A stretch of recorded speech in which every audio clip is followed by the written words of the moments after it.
बिस्मिल्लाहिर्रहमानिर्रहीम, this is Aamna and today we will understand about Korean war. ये बहुत important topic है हिस्ट्री का, और हिस्ट्री बगैर मैप्स के आपको कभी भी समझ नहीं आ सकती है। तो हिस्ट्री का कोई भी क्वेश्चन होगा, आपने मैप्स के साथ ही उसको अटेम्प्ट करना है। तो सबसे पहला जो यहाँ पर मैप है वो आपको टॉप पे यहाँ पे चाइना नज़र आ रहा है, इसके डाउन में आपको कोरिया नज़र आ रहा है। कोरिया की डिवीजन हुई हुई है, यहाँ पे नॉर्थ कोरिया, यहाँ पे साउथ कोरिया है। देन आपको राइट साइड पे रशिया नज़र आ रहा है, ठीक है। देन यहाँ पर मैंने लिखा हुआ है सी बिटवीन कोरिया एंड जापान, यहाँ पे आपको डाउन पे नज़र आ रहा है जापान। अब जो समंदर कोरिया और जापान के दरमियान में उसको सी ऑफ जापान कहते हैं और इसको ईस्ट सी बी कहते हैं। Clear. Then sea between China and Korea, अब चाइना और कोरिया के दरमियान में जो समंदर आपको नज़र आ रहा है उसको येलो सी कहते हैं। देन एक स्ट्रेट है, straight between Korea and Japan, Korea और जापान में एक स्ट्रेट है, उसको कोरियन स्ट्रेट कहते हैं। क्लियर। ये मैप आपको इसी तरह याद होना चाहिए कि टॉप पे चाइना, उसके डाउन पे कोरिया आ जाएगा, ठीक है। देन लेफ्ट साइड पे रशिया आ जाएगा, ठीक है। और ये आपने सी वगैरह ऐसे ही बनाने और डाउन पे आपने बताना कि भाई जापान है, ठीक है। अच्छा, ये मैप, इस मैप में आपने जापान को भी लाजमी शो करना, क्यों? क्योंकि जापान की भी बड़ी इंपॉर्टेंट हिस्ट्री मिलती है कोरिया के साथ। चाइना और रशिया को भी लाजमी यहाँ पे दिखाना है, क्यों? क्योंकि कोरियन वॉर में चाइना रशिया दोनों इन्वॉल्व होंगे, ठीक है। अच्छा, अब सेकंड जो बड़ी इंपॉर्टेंट बात है उसको आप यहाँ पे अंडरस्टैंड कर लें। देखिए, रशिया आपको ऑलरेडी पता है कि यहाँ पर जो आइडियोलॉजी है वो कम्युनिस्ट आइडियोलॉजी है, और 1949 में चाइना में भी क्या आ गई? कम्युनिस्ट आइडियोलॉजी आ गई। क्यों? क्योंकि यहाँ पे जो प्रेसिडेंट आए चाइना के, उनकी सारी की सारी जो ट्रेनिंग थी वो रशिया में हुई थी। दैट्स वाई यहाँ पर क्या आ गई? कम्युनिस्ट आइडियोलॉजी आ गई, ठीक है।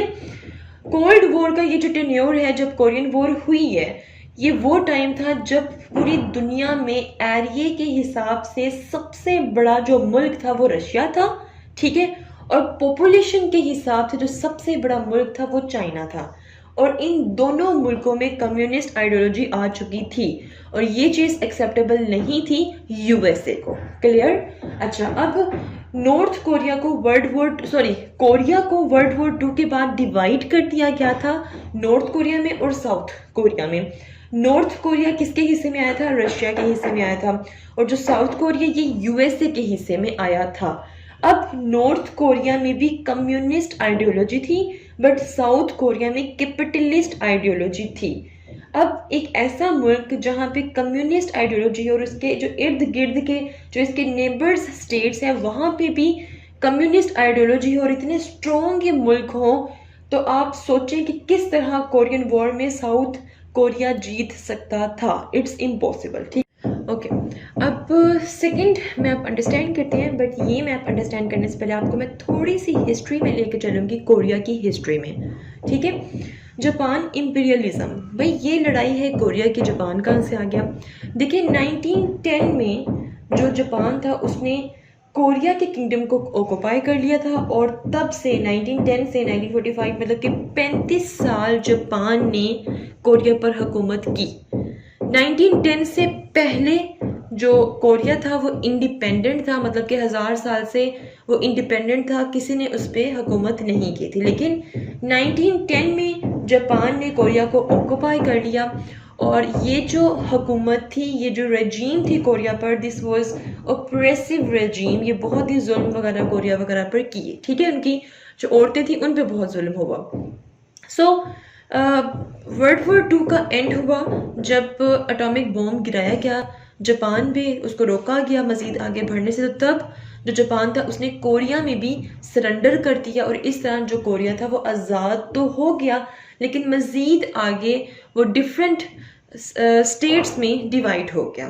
मतलब वर्ल्ड वॉर 2 के एंड पे 1948 में कोरिया को डिवाइड कर दिया गया, नॉर्थ कोरिया में एंड साउथ कोरिया में। क्लियर। अब north Korea was occupied by Soviet, north Korea किसके कब्जे में चला गया? रशिया के कब्जे में चला गया। And south Korea was occupied by USA, और जो साउथ कोरिया था यहाँ ये किसके पास चला गया? यूएसए के पास चला गया। अब 1948 में ये जो दो पार्ट्स कर दिए गए थे कोरिया के, इसको एक बॉर्डर से सेपरेट किया गया था। उस बॉर्डर का नाम है 38 पैरेलल। ये काम हुआ था 1948 में। क्लियर? अब 38 पैरेलल जहां भी आएगा तो आपने कहना है कि भाई ये एक बॉर्डर था जिसने डिवाइड कर दिया नॉर्थ एंड साउथ कोरिया को। क्लियर हो गया? अब ये मैं आपको ऑलरेडी बता चुकी हूँ कि भाई ये नॉर्थ कोरिया में कम्युनिज्म आइडियोलॉजी थी और साउथ कोरिया में कैपिटलिज्म आइडियोलॉजी थी। अब नॉर्थ कोरिया का नाम चेंज करके इसका नाम डेमोक्रेटिक पीपल कोरियन रिपब्लिक रख दिया गया, और साउथ कोरिया का नाम चेंज करके रिपब्लिक ऑफ कोरिया रख दिया गया। क्लियर? अच्छा, अब हम बात करते हैं जी कोरियन वॉर की। कोरियन वॉर किस तरह स्टार्ट होती है? 1950 में, जून 1950 में ये स्टार्ट हुई है और जुलाई 1953 में ये ख़त्म हो गई थी। ये जो बॉर्डर था जो कि 1948 में बना था, जिसको 38 पैरेलल कहते हैं, कोई भी इसको एक्सेप्ट नहीं करता था, ना ही नॉर्थ कोरिया के लोग और ना ही साउथ कोरिया के लोग।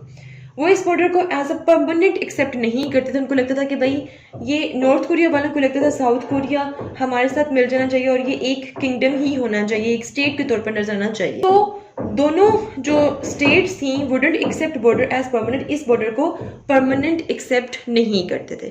फाइनली 1950 में क्या हुआ है कि जो नॉर्थ कोरिया है इन्होंने साउथ कोरिया पे कर दिया अटैक।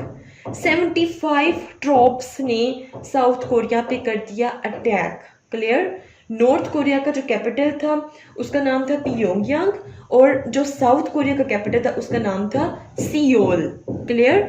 अब जब नॉर्थ कोरिया ने अचानक से साउथ कोरिया पे अटैक किया है, वो भी 75,000 ट्रॉप्स के साथ, तो साउथ कोरिया सस्टेन नहीं कर पाया और देखते देखते देखते देखते नॉर्थ कोरिया ने साउथ कोरिया के कैपिटल को भी अपने कब्जे में ले लिया, जिसका नाम सियोल था। इसके अलावा एक सिटी थी पुसान, उसके अलावा बाकी सारा का सारा जो साउथ कोरिया था वो इन्होंने अपने कब्जे में कर लिया। क्लियर? अब इस बात पर जो यूएसए था वो तो खामोश नहीं बैठने वाला था। क्यों? क्योंकि यूएसए साउथ कोरिया यूएसए के कब्जे में था। यूएसए ने देखा कि भाई चाइना में भी कम्युनिज्म आइडियोलॉजी है, नॉर्थ कोरिया में भी कम्युनिज्म आइडियोलॉजी है, रशिया में भी कम्युनिज्म आइडियोलॉजी है, और अब जब इन्होंने साउथ कोरिया पे अटैक करके इसको भी अपने कब्जे में कर लिया तो यहाँ पे भी कम्युनिज्म आइडियोलॉजी आ जाएगी और यहाँ पर डोमिनो इफेक्ट चलेगा और हर मुल्क में फिर कम्युनिज्म आइडियोलॉजी आएगी, और ये चीज़ हमें एक्सेप्टेबल नहीं है। अब यूएसए ने क्या किया? यूएसए ने यूनाइटेड स्टेट से सपोर्ट की अपील की और उन्होंने कहा कि भाई हमारी हेल्प करें साउथ कोरिया को छुड़वाने से नॉर्थ कोरिया से। अब यूनाइटेड नेशंस सिक्योरिटी काउंसिल ने अपील नॉर्थ कोरिया के सामने रखी। उन्होंने कहा कि भाई आप अपने ट्रॉप्स को यहाँ से विड्रॉ करने के लिए कहें, बट नॉर्थ कोरिया ने इस अपील को रिजेक्ट कर दिया और इग्नोर कर दिया। अब यूनाइटेड नेशन एक रेजोल्यूशन पास करेगा और उस रेजोल्यूशन के तहत अपनी आर्मी प्रोवाइड करेगा यूएसए को, ठीक है, जो नॉर्थ कोरिया पे अटैक करेंगी। Now approval was granted for UN Army made of international forces of 16 nation command by General MacArthur। अब यूनाइटेड नेशन ने अपनी आर्मी प्रोवाइड की है, ठीक है, प्लस यूनाइटेड नेशन की आर्मी के साथ साथ 16 नेशंस की आर्मी भी थी। सबसे ज़्यादा जो आर्मी थी वो अमेरिका की थी, इसके अलावा फ्रांस की, यूके की, टर्की की, सबकी जो आर्मी थी, ठीक है, वो मतलब तकरीबन कोई 10 लाख जो फौज है वो पहुंची है साउथ कोरिया की मदद के लिए, ठीक है। और इन्होंने पुश बैक करना शुरू किया है नॉर्थ कोरिया की आर्मी को, और देखते देखते देखते देखते देखते ये नॉर्थ कोरिया में बहुत आगे तक चले गए और अब ऐसा लगा कि शायद नॉर्थ कोरिया हार जाएगा, ठीक है। अब जब ये सिचुएशन थी तो रशिया को भी ये चीज़ एक्सेप्टेबल नहीं थी।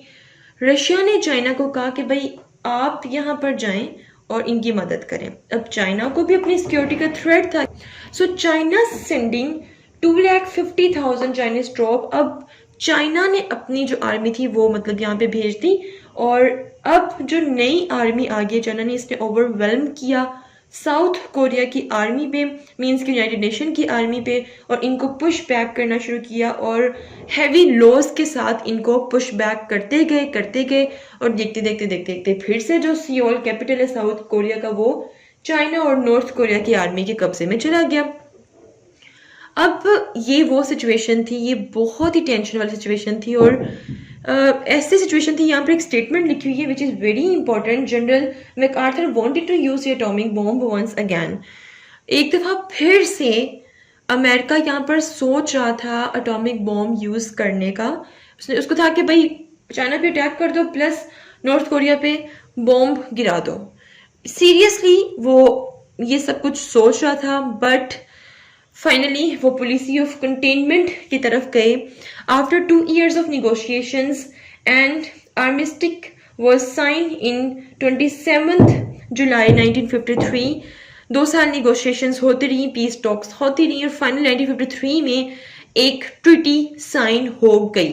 ठीक है, लेकिन उससे पहले जो साउथ कोरिया की जो फौज थी, यूनाइटेड नेशन को ये हुक्म मिला कि भाई यहाँ पे जो चाइना की और कोरिया की आर्मी आ गई, उनको भाई पुश बैक करो, और ये जो 38 पैरेलल बॉर्डर है इसके पीछे तक ले जाओ। ठीक है, मतलब ना नॉर्थ कोरिया की आर्मी यहाँ पर है और ना ही साउथ कोरिया की आर्मी यहाँ पर रहे। जो पहले जहां पर बॉर्डर बना हुआ था उसको वहीं पर रहना चाहिए। ठीक है, सो नॉर्थ कोरिया की आर्मी बैक हो गई, साउथ कोरिया की आर्मी बैक हो गई, और अगेन वही जो बॉर्डर था वो वहीं रहा, और डीमिलिटराइज्ड जोन जो सा था वो सेटअप हो गया, और एक दफ़ा फिर से 38 पैरेलल को बॉर्डर करार दे दिया गया नॉर्थ कोरिया और साउथ कोरिया का। और इस तरह ना ही रशिया की जीत हुई, ना ही यूएसए की जीत हुई, ना नॉर्थ कोरिया जीता, ना साउथ कोरिया जीता। ठीक है, यहां पर कोरियन वॉर हो गई एंड। फिर 1970 में साउथ कोरिया में आया एक बूम, एक इकोनॉमिक बूम। आज जो बड़ी महंगी महंगी आपको नजर आएंगी, भी सैमसंग की कंपनी नजर आएगी, जो भी सैमसंग की चीज़ बड़ी महंगी होती है, वो होंडा की कंपनी नजर आएगी, वो साउथ कोरिया की कंपनी है। और एशिया की जो टॉप इकोनॉमिक स्टेट में से साउथ कोरिया भी टॉप इकोनॉमी स्टेट में आता है। ठीक है, सैमसंग होंडा इसकी कंपनी है। यहाँ पर आज डेमोक्रेसी है, वाइल नॉर्थ कोरिया में कम्युनिज्म है। यहाँ पर कोई डेवलपमेंट नहीं हुई, ना यहाँ पे इंटरनेट है, ना मोबाइल है, ना वीज़ा, ना पासपोर्ट, कुछ भी यहाँ पर नहीं है। नॉर्थ कोरिया की बस कुछ डील्स जो हैं वो चाइना के साथ चल रही हैं, अदरवाइज यहाँ पर कोई डेवलपमेंट नहीं हुई है। So this is all about Korean war. If you have any question, do let your question in comment section below and hit the like and subscribe button if you haven't yet. मिलते हैं next hot issue के साथ। Until then मुझे अपनी दुआ में याद रखिएगा। स्टे ट्यून्ड एंड अल्लाह हाफिज़।